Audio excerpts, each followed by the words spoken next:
I have two brief questions I'd like to ask, if I may.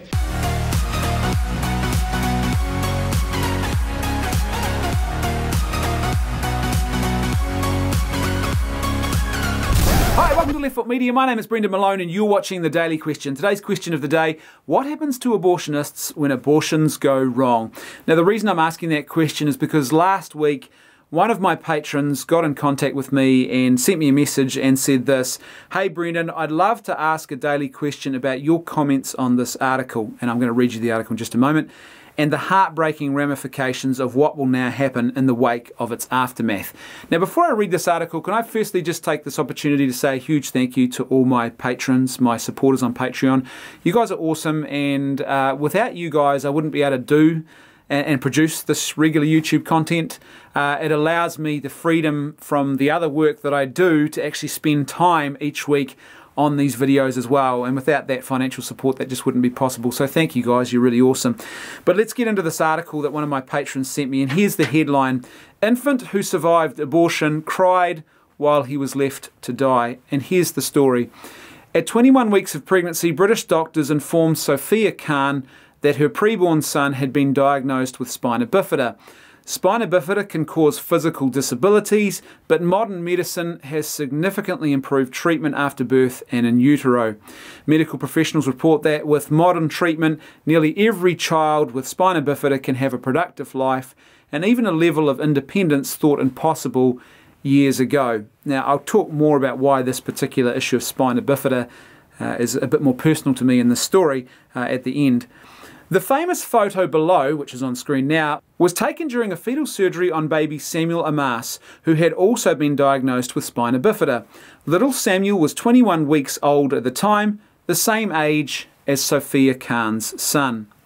However, Mrs. Khan and her husband decided to abort their son. Doctors presented abortion as a valid option, and so the couple proceeded. Mrs. Khan went to 2 different hospitals for separate parts of the abortion procedure. The Bolton News reports, and this is quoting now from the Bolton News, "Mrs. Khan went to St Mary's Hospital in Manchester for a procedure to end the baby's life.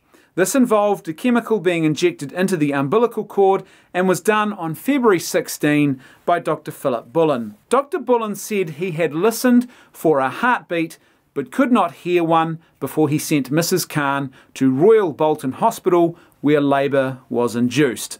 The doctor and midwives committing the abortion expected the night to end with a stillbirth.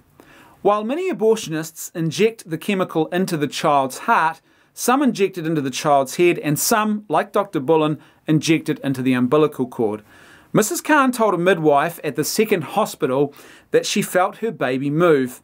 In the wee hours of the morning on February 17th, 2018, Mrs. Khan's son was born, alive and crying.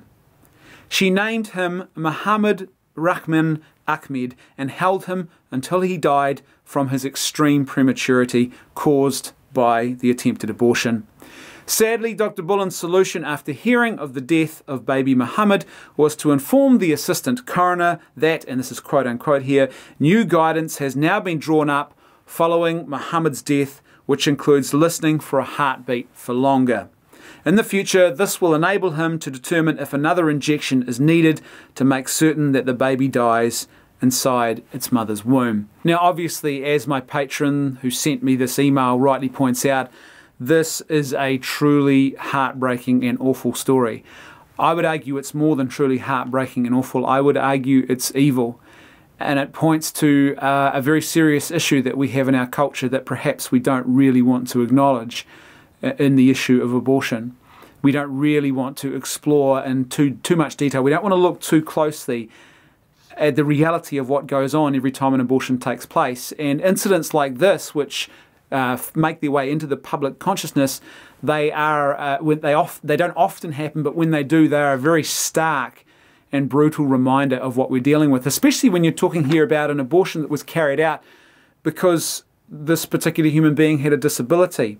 Now, as I mentioned before, this issue has a closeness to me, and the reason it has a closeness to me is because good friends of ours, they have a young boy, they have a son who has spina bifida, and their son is at school with our kids, and sometimes he even comes to our house and we babysit him. He's in a chair, but he often gets out of his chair. He doesn't have the use of his legs, but man, he gets around the room and he gets around outside, and he's just this full-on, rambunctious little boy. He's just another kid. He's just one of us.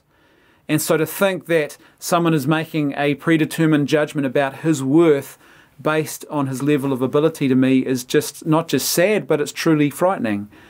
To me, I don't think it's good to live in a society where we would deem people to be unfit and therefore acceptable to end their lives simply because they have disabilities.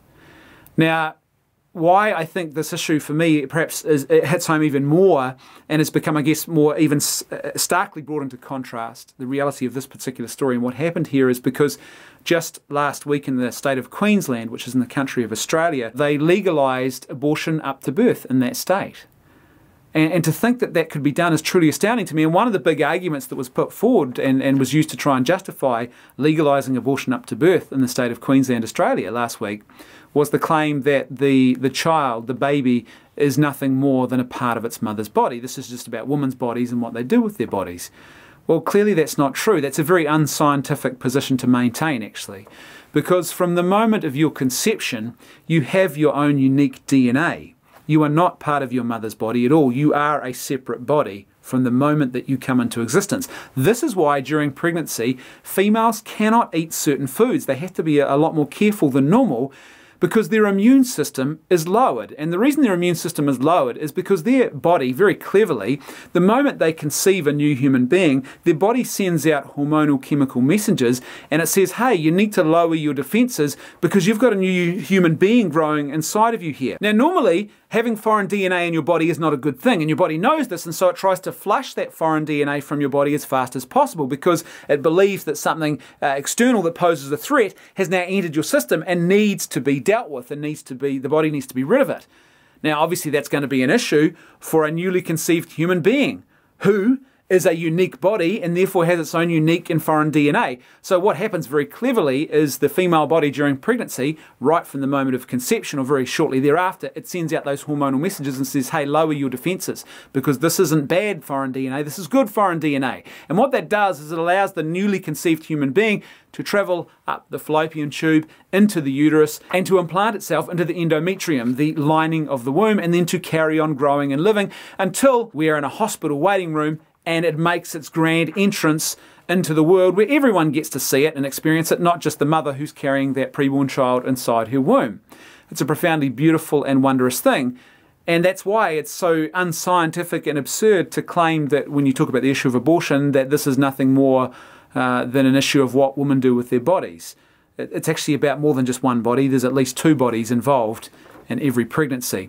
Now, I contrast the reaction of Dr. Bullen, who decided that he needed new procedures in order to ensure that he actually ended the life of the unborn child more effectively next time, with the example of Dr. Paul Jarrett, who was also an abortionist, and he had one of these awful and horrific confronting experiences where the true reality of what abortion actually is was made real to him in that operating theatre, and his conscience responded in a way that I think is more authentically humane.